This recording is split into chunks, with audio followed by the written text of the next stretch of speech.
Akkam jirtan hordoftoota keenya kabajamoo guyyaa har'aa TRX 10,000 yookiin qarshii Itoophiyaa 45,000 akkamitti arganna kan jedhu waliin ilaalla. Hanga xumuraatti waliin ta'an affeerraa keenya.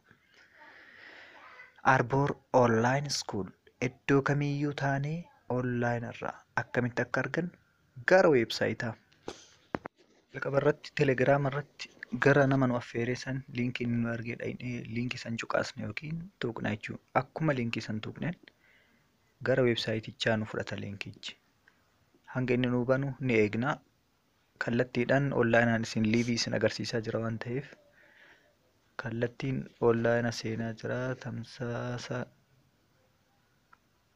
kallattii irra jira. Akka itti nu bana haala kanaan nu fida jechuudha. Create new account with us jedha. Jalqaba irratti bilbila keenya ni galchina, paaswordii keenya ni galchina. Ergasii immoo secure paaswordii keenya ni galchina.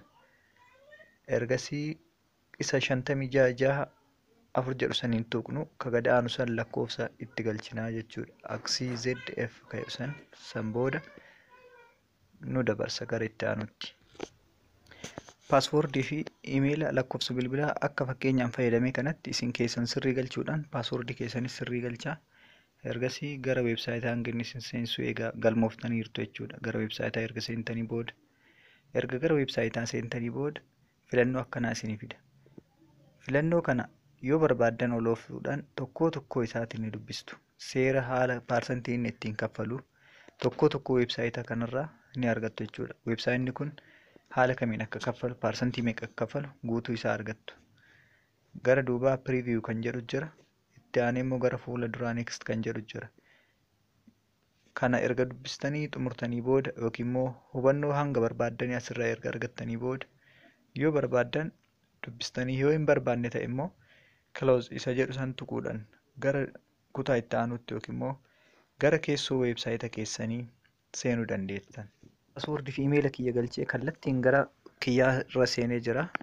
Keessoo weebsaayita kiyyaa irratti TRX 58,000 379 tuqaa 64 qaba.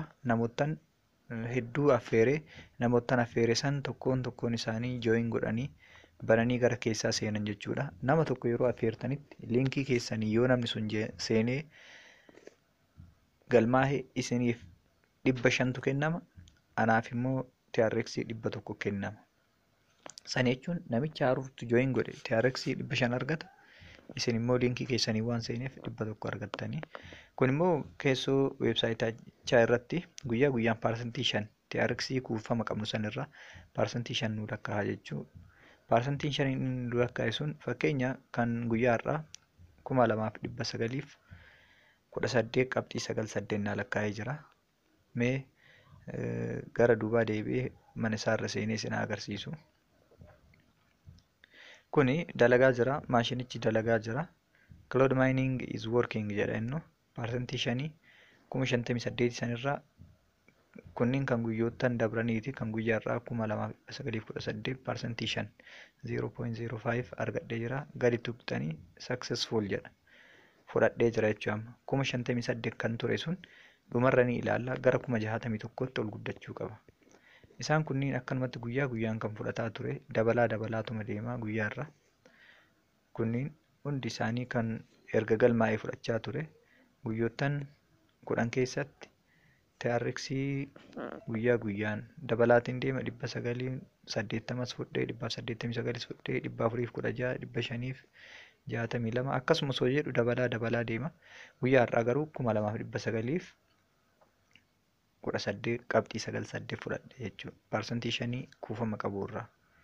Kana jechuun 58 san baay'isuu duwwaa tuqaa duwwaa 5 yoo baay'istan 2,900 fa'i dhufa. Kunoo asirratti dabalamuu isaa 61,298 qabxii 62 jedhee jira. Mee amma kallattiidhaan kara deposit kana eegaluudhaaf deposit kan jedhu san irratti deposit godhuu qabna. Isa deposit jedhu san cuqaafne gara manaa seenee isin agarsiisu.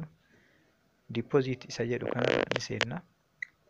Jalqaba isa withdraw jedhu kanarratti guyyaa guyyaan haala deposit ittiin goonu immoo yeroo biraa isin agarsiisa. Ammaaf 61,298 298 naa ta'ee jira. 2900 dabalee jira jechuudha gamanatti. Isa jechuun gara doolaara 5,000 ta'a jechuu kun dhumarratti iddoo kanarratti argaa akkuma jirtan waalit biratti.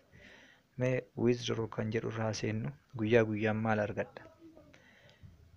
TRX duratti deposit godhe 47 irraa TRX 1.35 guyyaa guyyaan galii argadha.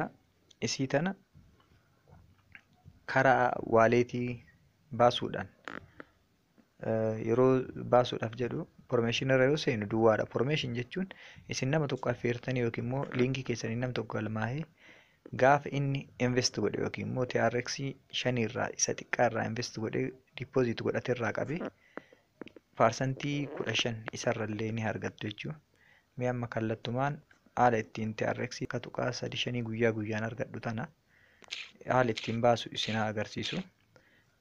Guyyaa irraa TRX 1.35 dhiifama 32 barreesse 35 argadhee jira. Bakka kootaa jettu kanarra seenee 1.35 jedhee barreessa. San booda wallet iddoo jettu tanarratti trust wallet irraa akkaawuntii keenya finnee asirratti galmeessina. Trust wallet haala ittiin bannu yeroo itti aanuuf isin agarsiisa. Viidiyoo itti aanu irratti qabadhee kan dhufu ta'a jechuudha. Akkaawuntiin trust wallet akkaawuntii akkam akka ta'u haala kamiin akka banamu. San booda paaswoordii keenya isa gadi aanu san piinii dhoksaa san itti guunna. Ergas guunnee booda confirm jennaan. Isii confirm jettu kana yeroo cuqaafnu yookiin yeroo tuqnutti gara akkaawuntii TRX keenyaa withdraw successfully jedhee jira.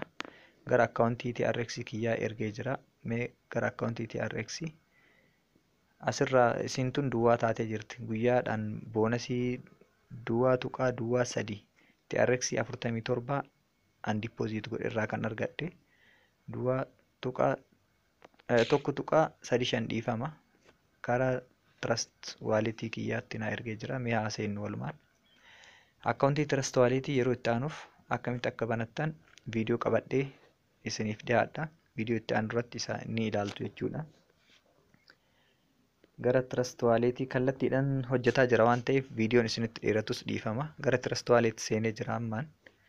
Mee gadi cuqaasuudhaan tron ka jedhu kanarratti TRX'n kan irratti sassaabamu troniidha trust wallet keessatti. Gara tron kana seenee isin agarsiisu. Tron isa jedhu gadi yeroo cuqaasu yookiin immoo yeroo tuqutti har'a kan dhufe 1.35 dura garana transfer boonasii guyyaa irraa argadhe yookiin immoo 0.03 irraa kan argadhe san garana ergee jira jechuudha. Akkaawuntiin trust wallet isa kana. Trust walletiin kun riisii TRX kan jedhu kana tuqxanii isii tana kooppii godhee duratti achirra dhaqee paste godhe jechuudha. Bakka kootaa jettu sanitti aanee bakka wallet jettu irratti xammaa san godhee takka tuqaa 35 eda'uu naa godhee jira. Kaleessa 1.32 baasee ture. Ergasii tokko immoo karaa akkaawuntii kiyyaa deebisee kana viidiyoo itti aanu irratti haala ittiin asirraa baasnee itti fayyadamnu immoo kan isin agarsiisu ta'a. Doolaaratti duwwaa tuqaa 24 doolaara argadhee jira jechuudha. Har'aaf xumureera. Kutaa itti aanu akkamitti deposit goonee galii gaarii guyyaan akka argannu qabadhee isinii dhiyaadha. Waan hanga xumuraan waliin taataniif galatoomaa. Egaa hordoftoota teenya kabajamoo viidiyoon har'aaf qabadhee dhiyaadhe kana fakkaata. Viidiyoo itti aanu akka isiniif dalaguuf na jajjabeessaa like, share, comment gochuun na cinaa dhaabbadhaa waliif daddabarsaa.